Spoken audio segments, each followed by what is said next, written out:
দেখেন গরুর পূজা কিভাবে শুরু হয় পৃথিবীতে প্রথম।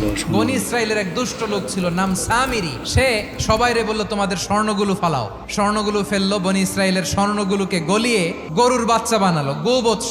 জিব্রাইল আলাইহিস সালাম যে জমিনে এসেছিলেন, ওই ফেরেশতার পায়ের নিচের একটু মাটি সে বুদ্ধি করে প্যাকেটে রেখে দিছিল। স্বর্ণ দিয়ে বানানো গোবৎস গরুর বাচ্চার গায়ে যখন সেই মাটি ছুঁড়ে দেয়া হলো, এখন বাছুরের ভেতর থেকে ভ্যাঁ ভ্যাঁ আওয়াজ আসতেছে। কি আসতেছে? সবাই তো অবাক।